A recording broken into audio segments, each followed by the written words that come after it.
أعوذ بالله من الشيطان الرجيم. بسم الله الرحمن الرحيم. الحمد لله رب العالمين، والصلاة والسلام على رسول الله صلى الله عليه وسلم. Et voilà, maa ngi nuyu Sénégalais yëpp quoi, di ñaanal ñëpp jàmm, et ñi tawat yàlla na leen yàlla may wér, ñi am ay jafe-jafe yàlla saafara seen jafe-jafe. Bon voilà, comme je vous l'avais dit,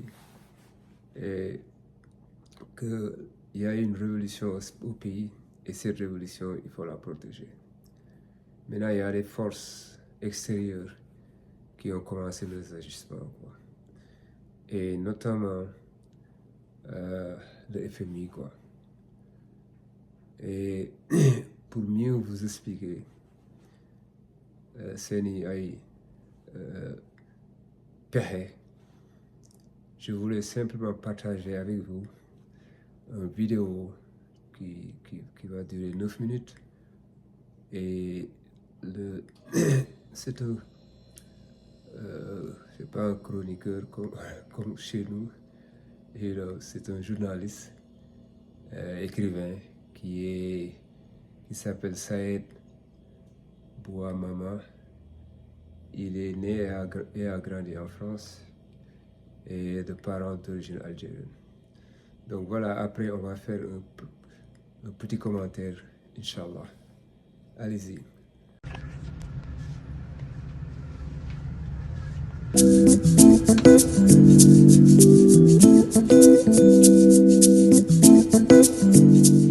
Bonjour et bienvenue pour cette nouvelle édition du Monde vu d'en bas, qui, comme son nom l'indique, tente de lire l'actualité du point de vue des classes populaires. Notre chronique est consacrée aux nouvelles pressions et chantages du Fonds monétaire international sur le Sénégal et à leur signification politique. Le Fonds monétaire international a une nouvelle fois décidé de reporter les versements au Sénégal du prêt d'un montant de 1,8 milliard de dollars conclu en juin 2023 avec l'ancien régime dans l'attente de la publication des résultats d'un nouvel audit des finances. La directrice de communication de cet organisme, Madame Julie Kozak, explique ainsi lors d'un point de presse le 3 juillet, je cite, « Nous saluons l'engagement du nouveau gouvernement en faveur de la transparence, notamment en ce qui concerne la régularisation des écarts constatés dans les chiffres relatifs à la dette et au déficit budgétaire. Nous comprenons que cet audit est sur le point d'être finalisé et nous attendons ses conclusions pour mieux cerner les défis à relever et envisager les prochaines étapes. » Fin de citation. La politesse du temps n'enlève rien à la sévérité de la décision et à l'ampleur de ses conséquences. Rappelons que ce gel des décaissements date d'octobre 2024, c'est-à-dire dès les premières annonces par le nouveau gouvernement sénégalais, élu en mars, de son soupçon de l'existence d'une fraude des comptes publics et de sa décision de saisir la Cour des comptes. La publication en février dernier du rapport de cette Cour révélait une falsification importante des comptes publics par Macky Sall. Celui-ci avait frauduleusement et massivement sous-évalué les déficits publics sans que l'institution internationale du FMI ne s'en alerte. Le comble est donc que le gouvernement de Diomaye Faye, qui joue la transparence sur la dette cachée, est puni pour des fraudes qu'il a été le seul à dénoncer. Le rapport de cette Cour mettait en évidence une fraude à grande échelle du bon élève du FMI qu'était Macky Sall. Il mettait en évidence que la dette réelle du Sénégal représentait près de 100% du produit intérieur brut pour la période 2019-2023 et non 65% comme le déclarait le valet néocolonial Macky Sall. Il soulignait également que le déficit budgétaire réel s'élevait pour la même période à 12,3% du PIB, loin derrière les 4,9% officiels de l'ancien pouvoir. Le FMI a jugé ce rapport incomplet et imprécis, alors qu'il avait été étrangement aveugle à ces fraudes antérieurement et a exigé un audit plus complet.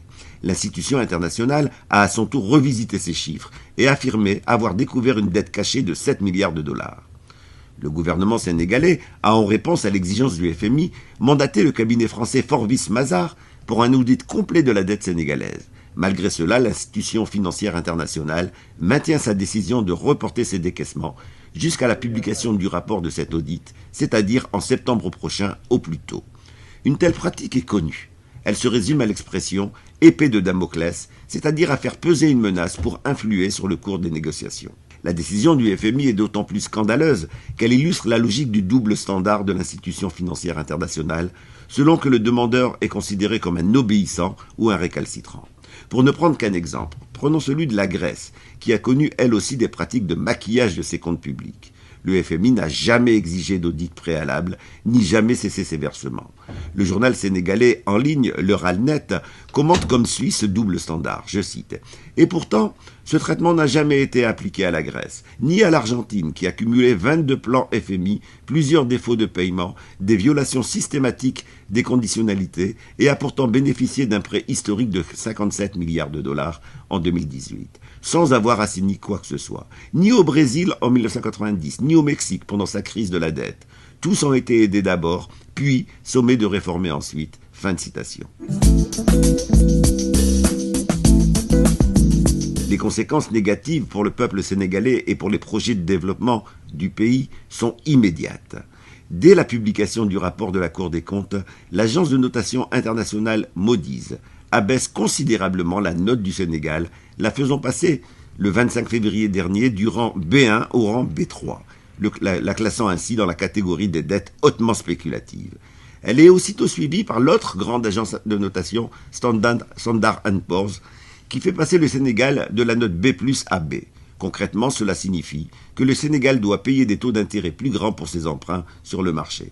Le FMI est bien entendu entièrement conscient de ces effets en prenant sa décision de report des décaissements. Il s'agit bien d'une pression directe. La dégradation des équilibres budgétaires est immédiate. Les chiffres publiés par le ministre des Finances pour le premier trimestre 2025 mettent en exergue un alourdissement rapide de la dette publique, une envolée du coût du service de la dette, c'est-à-dire des intérêts des emprunts. La cause principale de cette dégradation est, selon ces chiffres, la chute des subventions extérieures, qui plonge de 71% en un an, et principalement l'arrêt des décaissements du FMI. La situation devrait encore s'aggraver du fait de l'annonce cette semaine par la banque Barclays de sa propre évaluation de la dette sénégalaise. Selon elle, le taux d'endettement national serait passé de près de 100% du PIB en 2023 à 119% en 2024. Si elle était vérifiée, cette évaluation ferait du Sénégal le pays le plus endetté d'Afrique.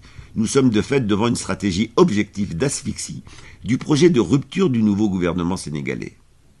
Le Premier ministre Ousmane Sonko ne cache pas les difficultés. Dans son discours du 1er juillet, il réaffirme son, je cite, projet de rupture systémique, mais souligne la nécessité d'un plan de redressement. Je cite, « Nous avons hérité d'un pays malade. Le régime précédent a hypothéqué le pays et les générations à venir. Nous expliquerons ce que nous attendons du peuple, comment l'État doit réduire ses dépenses et comment avancer avec nos partenaires. » Fin de citation. Le plan de redressement imposé par la situation est le véritable objectif des pressions exercées sur le Sénégal. Certains acteurs internationaux espèrent que les attentes de changement qui ont mené Diomaye Faye au pouvoir seront déçues. Ils espèrent que cette déception suscitera de la contestation sociale, contraignant le gouvernement à remettre en cause son projet de rupture systémique. Déjà, une série d'ONG se mobilise pour critiquer les lenteurs du gouvernement et du changement promis. Le journal en ligne L'Oral, précédemment évoqué, cite l'image d'un étau. Je cite « Être puni parce qu'il veut bien faire ». Le Sénégal est pris dans un étau à double mâchoire. D'un côté, un FMI qui exige une série de réformes aussi techniques qu'inédites avant de libérer les fonds promis au pays. De l'autre, des ONG et figures locales, jusque-là muettes sous Macky Sall, qui multiplient les sorties médiatiques pour accuser le nouveau régime de lenteur et de flou. Fin de citation.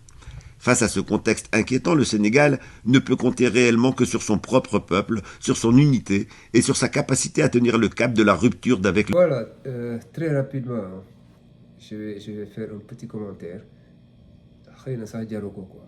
Mais simplement pour dire que Sonko a tout compris, quoi. D'ailleurs, le montage un plan de redressement qu'il va présenter aux Sénégalais dès vendredi. Donc vous avez vu, les manipulations ont commencé, quoi. Les forces externes ont commencé le gisement, quoi. Pourquoi? Pour déstabiliser le pays, quoi. Déstabiliser le pays, conséquence, indiwaat le genre Macky Sall au pouvoir, quoi. Et continuer cette exploitation yi nga xam ne c'est depuis l'indépendance, quoi. Donc un petit résumé. La dette du Sénégal elle a augmenté, quoi. Comment elle a augmenté alors qu'on n'a rien reçu, quoi, du FMI? Parce que simplement, ils ont un système en place, quoi. Elle est notée, quoi. Ils te donnent des notes et à cause de la dette cachée, la note du Sénégal s'est rabaissée, quoi. Dégringolée en quelque sorte. Te dafa am ay conséquences, quoi. Conséquences yi mooy que kenn dootul am nu mu tuddati ils vont plus mettre à votre disposition les fonds et ensuite le taux de la dette va s'élever, quoi. Dafay yokku, quoi. Bu nekkoon 10% mën na yokk bu 12%. Et bon, ça dépend si ñoom seeni ay plan, quoi. Donc bu yokkoo la dette s'alourdit. Aujourd'hui, la dette du Sénégal, la dette qu'elle doit payer représente 70% des ressources du Sénégal, quoi. Donc 70%, lan moo si des 30%, quoi. Dafa mel ni rek nga am 100 francs, 70% da nga ko war a fay bor, 30 francs yi moom nga war a dundee, quoi. Et vu les obligations du pays, vu les projets, d'investissement, le Sénégal ne peut pas survivre avec 30%, quoi, avec ces 30%-là, quoi. Donc, il faut prendre le devant, quoi. Boo déggee Sonko ne redressement, ce n'est rien que en wolof, c'est le jubanti, quoi, qui revient, quoi. Le jubanti, là, ils l'ont commencé depuis qu'ils ont pris le pouvoir. Ils ont diminué la vie de l'État, les dépenses de l'État, gars ñi wàññi nañ ko bu yàgg, mais wàññi bi toujours dafay am fu mu yem, quoi. Tu peux pas fermer le robinet complètement, quoi. Donc ensuite les projets, comment les financer et comment li nga xam ne moom lañ dig Sénégalais yi naka lañ si mën a egg, quoi. Et très rapidement, vous avez vu qu'il a commencé à trouver d'autres partenaires, quoi. Et notamment, il est allé en Chine.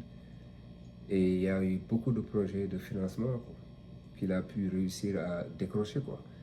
Espérons que nañu ñaan yàlla rek bon ça aboutit, quoi. Ça aboutit, ça na chinois yi maintenir seen parole, quoi.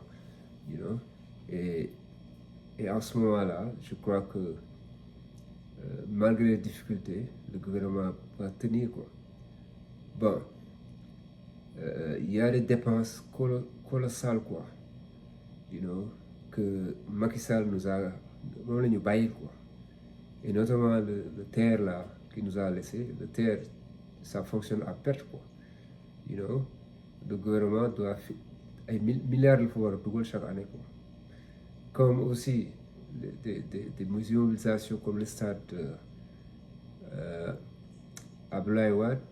Le stade Abdoulaye Wade, apparemment, ça coûte 800 millions pour la maintenance, quoi. Et il n'y a pas beaucoup d'activités pour éponger cette dépense-là, parce que simplement, il faut sortir, quoi. Donc, loo fa mën organiser boo moytuwulee fayit lay doon, quoi. Moo tax pratiquement les gens ne l'utilisent pas, quoi. Ay show ay affaires yooyu yëpp gars yi dañ koy tëb, quoi.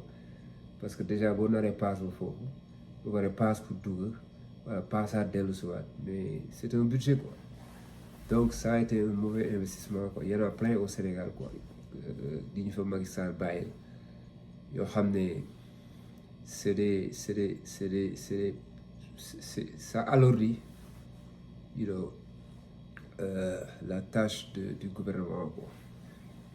Donc lii daal moom laay woo Sénégalais yi que je vais pas anticiper ci li Sonko di proposer, quoi, mais c'est pour plus de compréhension et aussi de transparence, quoi. Pour Sénégalais yi comprendre que actuellement ils ont les mains liées, quoi.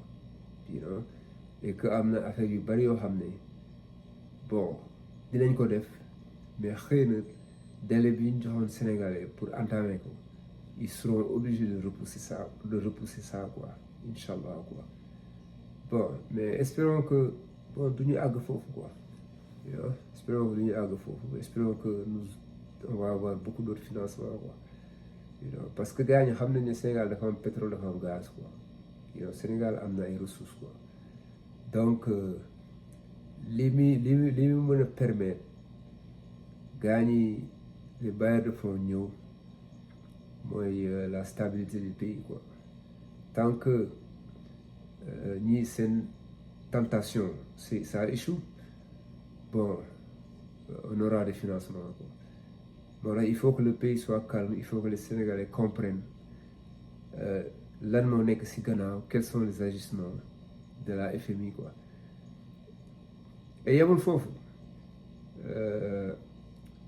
l'Union européenne aussi à travers les ONG ils ont commencé quoi boo leen déggee ONG seen coow yi li bari comme di critiquer le gouvernement à gauche à droite alors que Macky Sall fi la leen fekkoon you know fan lañ nekkoon quoi apparemment pratiquement lu mel ni société civile mais ñu bari ils sont dans le payroll ils étaient dans le payroll du gouvernement quoi you know ñu bari quoi you know et yamul foofu la communauté européenne union moi j'ai une vidéo que je vais partager plus tard quoi avec vous pour vous montrer parce qu'il y a un avion qui a été capturé en Burkina quoi et ils ont découvert des choses extraordinaires quoi xaalis bu dul jeex lañu fekk ci avion bi ba pare avec des documents secrets codés mais avec la Chine avec l'aide de la Chine ils ont pu décoder les documents ba am l'information réelle quoi you know xaalis boobu pour ñan la woon quoi you know fan la jëm est-ce que Burkina rek lay yem ci ONG yi wala c'est à travers pas mal d'autres pays africains quoi you know et tout ça tout cet argent là c'est juste pour jaxase dëkk bi you know et asphyxier le gouvernement quoi parce que tant qu'il y a la paix sociale you know le gouvernement peut s'en tirer quoi donc ñoom seen objectif mooy créer benn atmosphère de crise génne gars yi ci mbedd mi ñuy protester et loolu mooy seen goal quoi you know comme ça ils vont tout freiner quoi tout l'argent tous les gens qui voulaient investir au Sénégal vont se retenir quoi parce que c'est tout à fait légitime quoi kenn bëggul def sa xaalis dëkk boo xam ne mais wóorul ndax di nga jot say investissement quoi you know donc voilà la situation du pays c'est très très sérieux bon malheureusement ñun suñu journalistes yi ñu ngi noonu quoi ils sont dans le sensationnel quoi comme on dit quoi you know et tey plateau télé yëpp Sénégal affaire kii la ñu waroon wax quoi les décisions prises par le FMI quoi pour bloquer les fonds quoi you know et aussi lan moo waral ñu comme ça Sénégal yi xam lan moo waral ñu bloquer fonds yi quoi et encore you know Sonko n'a jamais ne s'est jamais musul wéeru si ñoom quoi parce que xam na ne rek ku woote souveraineté mënoo dépendre si kenn ku dul sa bopp quoi donc yal na yàlla dimbali réew mi yal nañu yàlla jàppale you know après bu Sonko defee son discours vendredi inchallah on va revenir avec le document sur les ONG quoi et en passant j'ai vu Malal qui profère des menaces quoi il est de Y'en a marre quoi donc il est de benn ONG quoi société civile quoi you know ils ont tous commencé ñëpp ñu ngi yëngu mais dafa am ñu leen di financer de l'extérieur quoi et Sonko l'a brossé quoi mais il faut que gars yi voter à l'Assemblée you know ñu bloque interdit financement extérieur quoi parce que c'est justement c'est des bras pour déstabiliser le pays quoi bu ngeen gisee Amérique Trump il a éliminé USAID quoi. USAID c'était un autre outil qui finançait les ONG quoi. gars yi dañu la jox seen xaalis feex nekkuloo si li leen neex quoi kooku moom la charité là ça n'existe pas quoi. Donc c'est à coup de milliards da doon coûter état bi mais ça c'est Trump quoi qui pense comme ça quoi. Mais li neewoon si gannaaw USAID réellement est-ce que xam na ko dina ma jaaxal quoi. Donc il a décidé de fermer cette boîte là quoi. Et la boîte là a toujours travaillé à leur profit quoi. Voilà quoi. Donc maa ngi leen di gërëm di leen sant et aussi je m'excuse du long le message a été un peu long. J'essaierai plus tard de réduire ça quoi, inchallah. Jërëjëf waay, asalaamaaleykum wa rahmatullah, ñu fanaan jàmm quoi.